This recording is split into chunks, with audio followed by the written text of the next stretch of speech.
So here's the big question for you. What are you hungry for? That's what we're going to discover in Matthew 5:6 in our encouraging highlight from God's Word this morning, that there is something that we should be hungering for. And when we do, we're blessed. And listen, over and over, Jesus tells us what God desires from us and how our life choices either confirm or reveal what we really love. Now think about it. I think that everybody around you knows what you love most. Like the blindness Jesus exposed in the religious, the believer today must be aware. We must be aware of our own blind spots. There's just that blindness in each and every one of us. In fact, let me read to you the passage in Matthew 5, verse number 6. It says, "Blessed are they which do hunger and thirst after righteousness, for they shall be filled." They're going to actually be filled. Most people who claim to believe are consuming the world around them in a much greater devotion than they express towards Jesus. I don't know if you're tracking with me yet. We schedule 1 or 2 services a month, but willingly skip them when another option comes our way.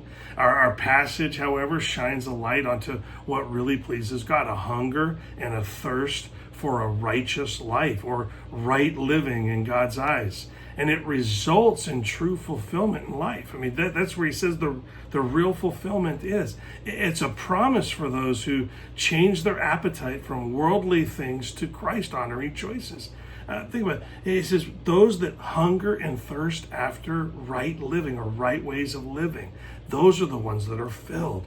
And the implication is those who don't tend to do without or live unfulfilled lives. So this passage requires us to decide what we love most, God or the world we live in. So that's the question to you. What is it that's keeping you from serious spiritual growth? What is keeping you from right living in God's eyes? Because whatever it is, that's what your taste buds crave.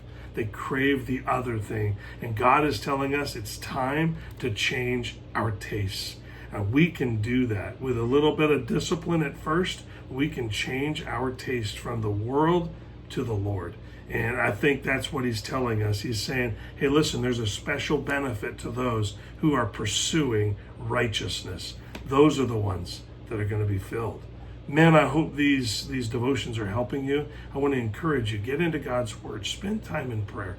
We need to change our appetites. I think that we're very hungry for material goods, but we're not nearly as hungry for walking with God.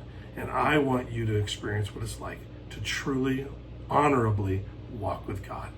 I hope this helps. Enjoy a great rest of your day.